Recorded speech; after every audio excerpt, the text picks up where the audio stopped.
With the Drake equation, it asks the question, if there's trillions of stars out there, and let's say on average there's 4 planets around each star, and each of those planets has a, let's say, a 1 in 1,000 chance to have any kind of life on it. Probably microscopic, but whatever.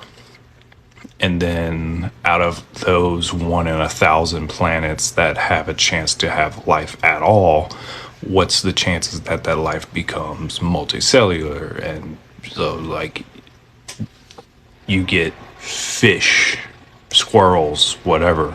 Then out of those, so we're talking like 1 in a million planets at this point, out of all the stars and everything, what's the chances that those fish, squirrels, whatever, eventually get to where like they can do things like us, have thumbs, get space stations, become actually like full on intelligent?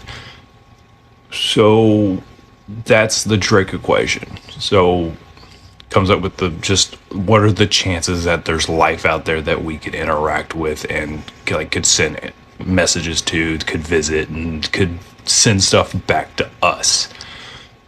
With that being said, the Fermi paradox kind of takes the Drake equation and is like, all right, so we have this equation to say, let's say, with just the pure numbers, let's say 1 in a trillion planets has the chance to have intelligent life at all. Why haven't we seen any of it? And I think that's interesting because it's one of those things that, like, it only lasts until it lasts. So if we ever find an actual alien, then the Fermi paradox basically goes out the window, because obviously there's aliens, and the Drake equation gets way buffed because all of a sudden there's definitely life out there. So it's like, all right, so we can actually put numbers to this. We can, figure out what they know, get information. It's like, let's say there's trillions of sentient space station faring aliens out there in the universe. If that were true, do we then get a new equation based on just how the universe moves, what's happening out there in the galaxies with black holes? Because if there's trillions of planets that have sentient life, a percentage of those suddenly get space stations, start sending out probes, sending out just rockets, like, we're getting ready to start doing ourselves. And how many of those end up getting absorbed by black holes? Because it wouldn't be zero over 1,000 years. Somebody's going to fall into a black hole. But what equation then comes into existence that's like, all right, if there's this many people out there in the universe, some black holes actually don't just stay stationary, they orbit or get thrown out of their orbit and become just rogue black holes. What happens? What formula did we then come up with, but to find what percent chance is there that somebody's getting eaten by a black hole right now? And if there's a planet that's full of like still caveman level intelligent people, so there's no like actual space station technology to detect the black hole or anything like that, and it takes out that entire planet, does that greatly increase the equation? Shower thoughts, I guess. I just wanted to get out my random thought bubble ramblings before I actually took questions and started looking at comments. Favorite space related movie? What's What's the big one? I don't know. Avatar's really good. Um, can't think of the name of it. I suck with names though.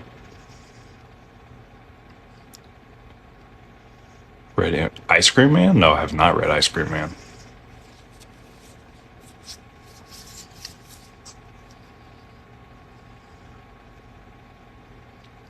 I want somebody to come up with the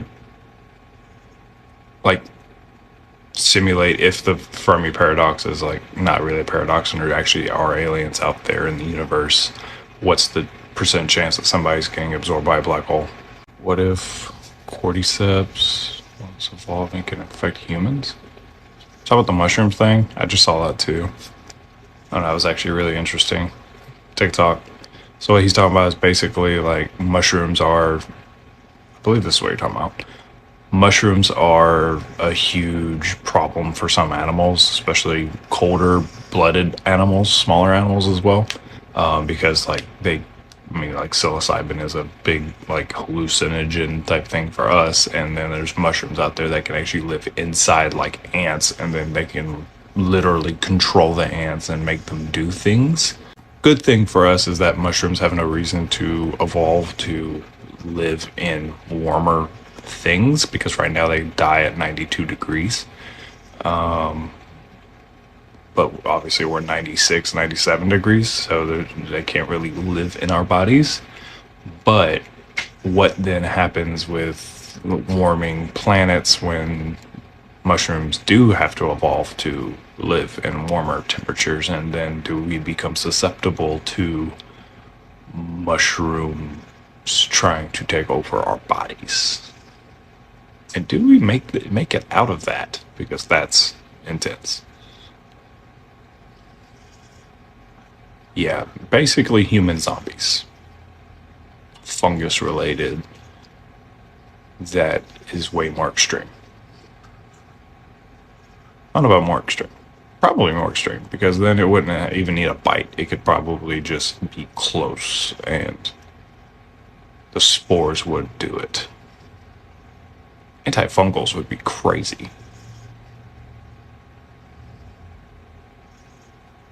Yeah, I guess there would be temperature related survivals. Places that typically get up to like 110 degrees would, or 120, or not 120, 102 to 110. That would probably be a safer bet because you could plan for them to evolve to a certain point and then get out of that point, but then also like the other extreme where it gets to like negative 10 often. That, yeah, that would probably be a good way to survive it. But the spores would not just die, so like you're not living in the 110. So if you still get a spore in you and you live inside your house, like your body's still good.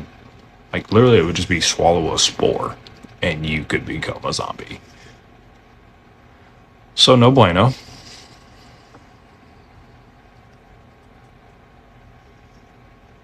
I put this on YouTube. I'm going to name it Zombies and Black Holes.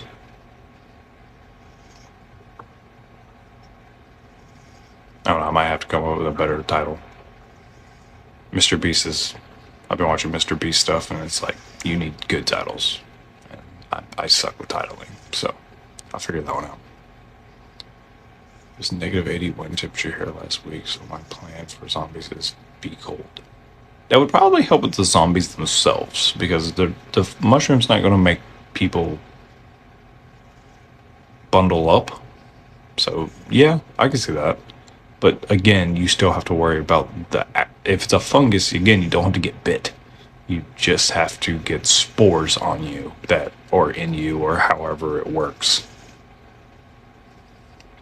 So the spores themselves can easily mushroom spores can survive space where it's negative thousands.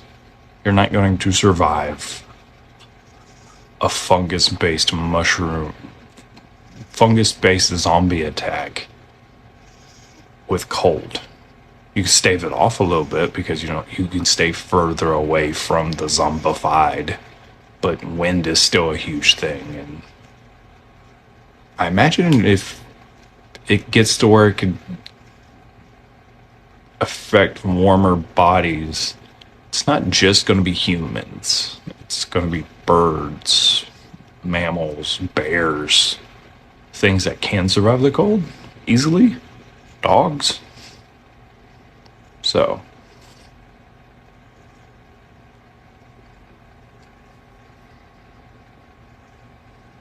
they freeze and stop moving around for a good part of the year. True. Can I get the power to always be able to make an object change sticky and non-sticky?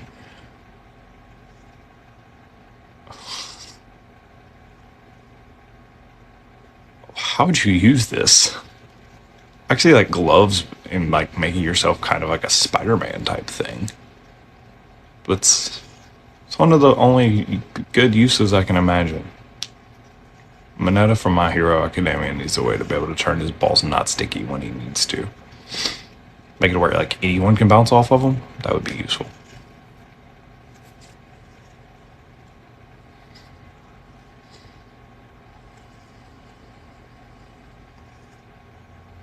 I didn't want to go live for a long amount of time. I just kind of want to do a ramble and answer some questions, look at my stuff, say hi to everybody.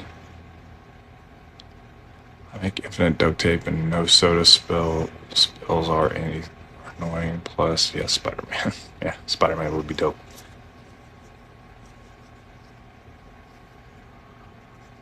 Imagine the havoc you could wreak in like gyms with treadmills. Or just in general, if you don't have to touch the object, you can just decide that thing's sticky now. Like you can just never have to have any problem. Like if you want to be a criminal, because people running after you could just all of a sudden have sticky shoes. Like if anybody wants to try to pull a gun on you, then 99% of the time that's gonna have to come out of a holster, and you can just make it stick to the holster. Yeah, that actually worked pretty well. If your stickiness is strong enough, you might even be able to like make the bullet stick inside the gun. I feel like that should be a thing. Is it possible that scientists can make types of cordyceps that can infect humans? Unlikely. That would be some extreme level of, because like the only way they would really do that is like selective breeding of them. So basically, you just like raise the temperature in like a mushroom environment. Like 92 is the level that most of them die off. So you get it at like 91 and a half. And just like whatever survives, you make that one 92. And, just you have to have literally warehouses full of mushrooms because like it's going to be like one out of a million that makes it. So you just have to keep repeating that process and you just making it warmer and warmer and warmer. But that would still, like that mushroom itself still wouldn't specifically do that thing. It would have to have like a reason to jump to be able to do that to humans. And now you could definitely create some problems, but it's not likely to just boom, it works kind of thing. It would take probably 30, 40 years to even get it just to the point where it could affect humans at all. So you're probably okay.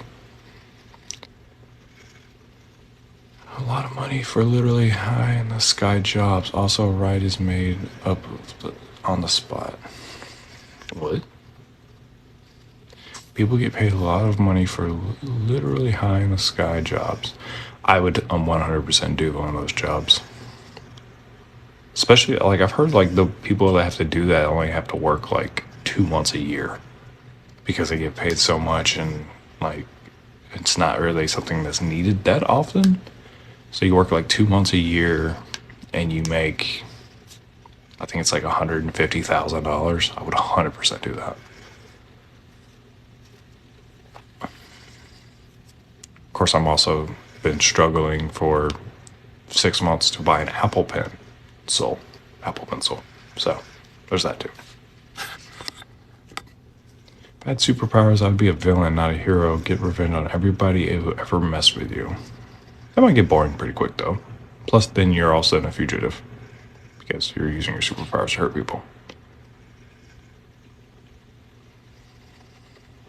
I mean, you strap yourself to the pole things that you have to climb. You're not just free climbing this thing that's like a mile high.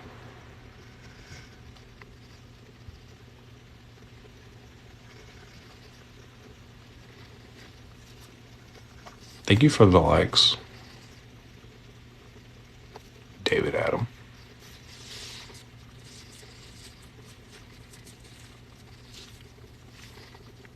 Welcome, welcome. Talking about mushrooms and aliens and black holes. Black holes kind of went by pretty quick, but mushrooms and aliens are kind of reoccurring here. With a superpower to eat an average pace to everyone in the room.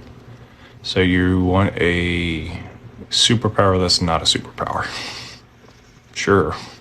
That's like saying, I want the power to breathe like a human. Okay. Best superpowers would be super intellect with that you can make stuff to give you any power. Basically turn yourself into Tony Stark. Yeah, that's kind of a no-brainer. You can just do basically whatever.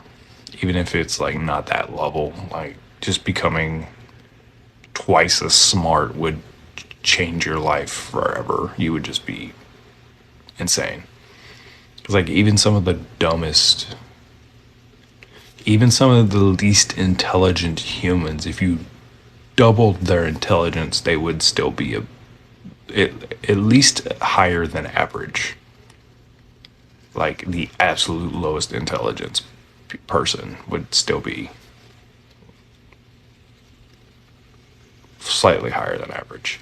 I would say a very low IQ would be about 70. And, being a 140 is it's like genius level. So if you're already at like 100, a 200 IQ is insane. I always enjoy your content. Also, I think we'd lose to aliens unless we stole their tech. Even if we stole alien tech, it would take us longer to be able to figure out how to recreate it than it would take for them to take over our planet. The thing, though, is it's unlikely aliens would ever want our planet because essentially there's nothing special here. Everything that, like, the reason we have, like, problems here on Earth is because we're not doing stuff in space. Like, the crazy cobalt mining stuff that is really bad. Like, if we literally could just pluck an asteroid out of the sky, like, that would just go away. There would be so much gold, platinum, cobalt, everything we need on like one asteroid. It would be a game changer. Actually surprised there's not way more work to try to get an asteroid. I feel like it wouldn't be that, like, somebody could do it. Send about 10 of any kind of rocket and then just kind of figure out how to get them to attach to it and then redirect to Earth with tons of like parachutes and stuff. The best power is being mediocre at everything. That's actually not a bad idea. Like, actually be mediocre at everything. Like, there's nothing that you can't do, even if it's just at a mediocre level. And then if you can literally do everything, every part of something, then you're at least mediocre at it, then you could still do a lot of interesting things. It's possible that scientists make a different human breed, like superhuman. I honestly believe that there are probably experiments being done now to do that. Maybe not exactly in America, but I wouldn't be surprised if it's not happening out in the world somewhere. Religion and greed are the biggest problems with planet Earth. And interestingly enough, one alien makes itself actually known, and both of those kind of start to disappear. It's kind of hard to believe in a single religion when there's an alien looking at you, and then if we know that there are aliens, then we can probably get stuff that would just wipe out greed from the alien, even if it's just, hey, here's a, like, if it's literally put down a tractor beam gun in front of us, that immediately changes our entire existence. Because if we can have the technology to create a tractor beam, then we can use that beam to get off planet way cheaper, grab asteroids, bring them back, mine them for the resources, build more tractor beams, and it's just a crazy process from there. Also, just the advancements of AI that would be in a tractor beam would just set our planet for thousands of years. Also need to clean up our space debris. We have too much. It's somewhat of a misnomer. It's, yes, there's more than there should be, but it's not a super dangerous amount right now. Yeah, I think space is very large. And there's not exactly anything stopping us from putting like a blimp style thing out there to catch it. It's just nobody's doing it because it's not profitable at the moment. Power to notify you when something will not happen the way you planned it. Problem becomes that's a good bit of in question. So if it's like, I'm going to roll this ball down a hill, that's okay. But if like you're planning on an election, like that's people deciding to vote, you know? So that's, you can't really control people with the powers I do. How do you know what we take for granted wouldn't be valuable to an alien like dirt or water? Because there's nothing special about dirt or water that isn't all over the universe. Water's literally H2O. If you can travel through space, you can definitely combine two atoms of hydrogen and an atom of water on scale. Like, you could dedicate like a Pluto-sized planet to just making water. There's, in our solar system, there's like entire ocean-based, or one of the Titan, right? One of the moons of Jupiter is like an entire ocean moon. It's just water. Like, you can get that. And think about it. If you have the power to travel through space, solar panels only work so well because they're on our planet and we have an atmosphere blocking some of the rays. Just put tons of solar panels literally like a planet's space away from the sun, where it's like just far enough where it won't melt, but it can just become hyper efficient, and then just have that thing desalinating water constantly. Throw the salt into the sun and call it a day.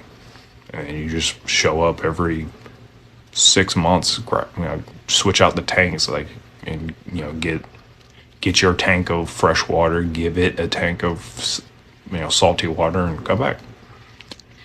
And plus, what would be special in dirt?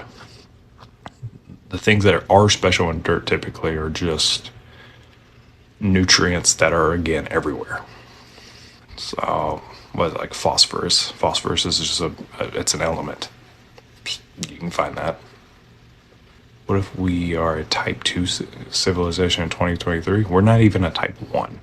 We don't rank on the type scale. We are not using all of the energy based on anything. We don't even have fusion. Now, I think it would be better way to use parts and clean the space. Well, yeah, I mean, it's definitely something we need to like eventually worry about, but as of right now, it's not something that's like pressing. Ocean cleanup. There's actually some companies doing ocean cleanup and that made it profitable by using the stuff to build things. There's a guy who created like a floating raft thing that just has like, it's basically like a swivel sweeper, but for the ocean. And because there's so many like light plastic bottles, he's basically like strips that down and like creates plastic items, and that's how he became profitable. Was he just kept collecting the trash and building stuff from it. You can actually build companies really easily if you have the desire and you go about it a certain way. Is there any superpower you can't be used for evil? I mean, just straight useless superpowers, but I don't really count them because, again, they're useless. What's super about a useless power? I don't know. It's really difficult. That's why I like the having that. That's why I like that series in general, is because you don't really think about it. But yeah, you can use basically anything for evil. Any tool you pick up can be used for evil. So if you have a superpower, it's just kind of fits the same mold. But did you hear that they actually upgraded Pluto back to a planet? Well, they only downgraded it to a dwarf planet anyway. Kind of. I kind of don't care that much about Pluto because it's smaller than our moon. Like, yeah, cool. I learned it. It was a planet forever, but it's smaller than our moon. It's a giant meteor at this point. Gonna say this: the best superpower is the power to not need to sleep, eat, or drink to survive. Well, that's three powers. Don't need to sleep, don't need to eat, don't need to drink. And then it kind of depends on how the Ifrit gives you that power. So if it's like, do not need to sleep. So it's like, is every time you blink giving you the sleep? Or is it just shutting down the things in your body that require sleep? Because one of those you kind of become an animal. One of those, the second one you kind of become an animal. The other one is like, all right, yeah, you just kind of take care of it in other ways.